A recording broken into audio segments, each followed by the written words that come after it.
For today's art activity, I'm going to start coloring my self-portrait. There are many different types of colors that we have to choose from in our marker collection. I can use the space around my portrait to test out the different colors to find the color that I like. When I color a section, I'm going to color side to side, nice and slow, so that way the color turns out nice and neat. Don't just color in multiple directions. Make sure you're always coloring in the same direction. Go slow and take your time. Sometimes it helps to outline the space and then go back and color it in, so that way it keeps you from coloring outside of that space. I'm going to start by coloring my skin first and then go back in and do my hair, my eyes, my mouth, and then all the other details, including my shirt and my shoes and my pants.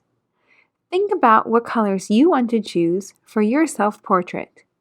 You can color a space solid, or if you prefer, start by coloring a space with a light colored marker and then go back in and put patterns on top of it with a darker colored marker. Take your time and color everything carefully and neatly.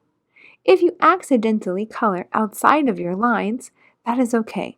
At the end, when we are done coloring, we are going to take a pair of scissors and cut out our self-portrait, so that way we remove all that extra white paper from around the edges. Take your time, work carefully and neatly. Make thoughtful choices with your colors. If you color too fast, the marker won't keep up and it will start to look like it's drying out. So make sure you're taking your time and coloring slow and going in the same direction.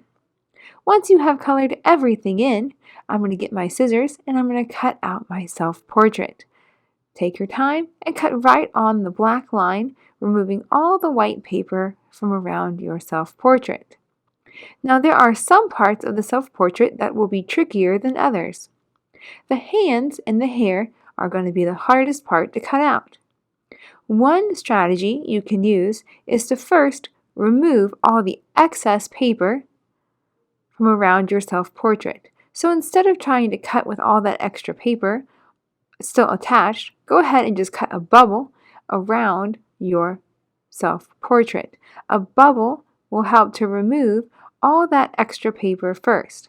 Then it will be easier to get in there and cut out the smaller detailed parts. If you accidentally cut a part off, we can always tape it or glue it back together. When there is a tiny point, such as the spot between your fingers, cut into the point and then stop and come back out. And then from the other direction, cut into the point and stop, meeting in the middle there. That is the better way to do it. It is really hard to make a U-turn when you get to a tiny point. So I'm going to cut in and stop, and then go from the other direction, because a U-turn is really tricky to do and I'll probably mess up if I try to do it. So I'm going to stop and cut in from the other direction, removing that white paper from between my fingers. Take your time, work carefully and neatly. Once you have gotten rid of all that outside paper, there are still two spots to cut. These spots in the center are tricky. To get in here, you bend the paper, don't fold it, and snip it with your scissors.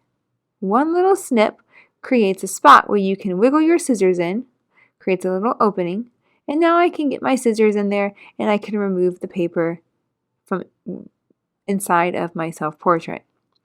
This part right here is what's called negative space. It's a spot on our paper where it's just the background. It's just the white paper behind us, and we don't want to keep it there. We want to cut it out, so I'm going to carefully remove that from my self-portrait. Once I am done cutting everything out, I'm going to flip it over and make sure my name is on the back. Oftentimes when we cut something out, sometimes we accidentally remove our name from the back of our work of art. So like every great artist, make sure you sign your wonderful masterpiece and flip it back over, and I am finished, and I'm going to clean up my materials and put everything away.